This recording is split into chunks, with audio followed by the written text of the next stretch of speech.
Diolch, Dipper Llywydd, a diolch, Llywydd. Thank you, Deputy Presiding Officer, and thank you, Llywydd. You mentioned that there has been cross-party support for the idea of the Youth Parliament in the past, and that indeed remains the case. UKIP continues to be supportive of the idea.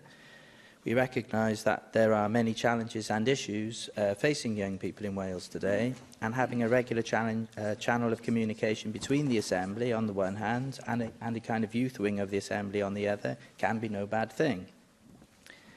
Now, I appreciate that we have had previous youth fora, like Funky Dragon, which did carry out some valuable work, but which didn't strictly constitute a youth parliament. So we are heading towards something new.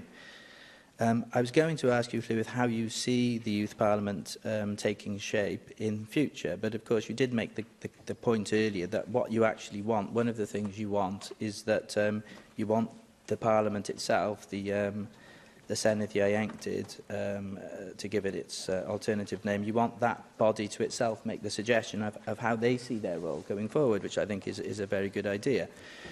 So that may limit you in what you can say on this point, but if you do have any more clarity of your own on how you see the Youth Parliament, how you do envision it going forward, that would be interesting for us to hear today. You also mentioned the importance of diversity, which is something we also have to bear in mind, and you mentioned, I believe, an engagement programme. So if you have any more to tell us about the engagement programme, that would also be useful.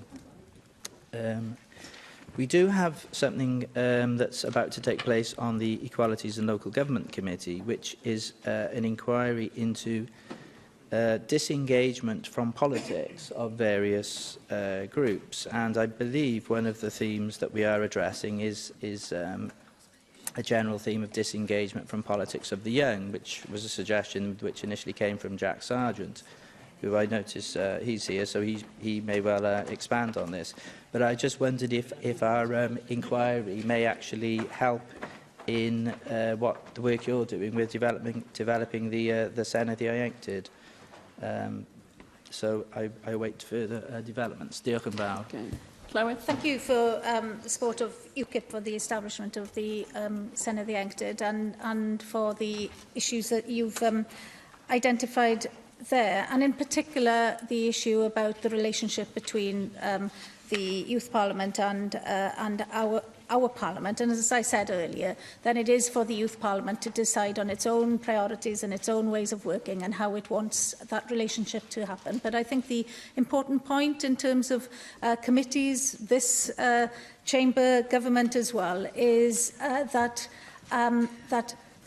when you are undertaking work where you want the views of young people or wish to have the views of young people, that you make the offer to the Youth Parliament to discuss. They may decide, oh no, we're not interested in that at all, and we don't want to offer any view into that. We have a different priority, but at least that the channels of communication are open on both sides. But it will be for the Youth Parliament to decide on its own priorities. The fact that your committee, the committee you sit on, is doing that work on disengagement of the young in the political process is an interesting coincidence of timing, and I'm sure that the young people who will be elected to this first Youth Parliament will be interested in sharing their views. They are probably the engaged young people, but they will know of many around them who are not as engaged as they are. So I hope that it's a two-way process between the Youth Parliament and this Parliament on how we influence each other, and especially how young people get to have a direct influence on the legislation and the policy and the debates that we hold here in this Assembly. Thank you. Jack Sargent. Diolch, Deputy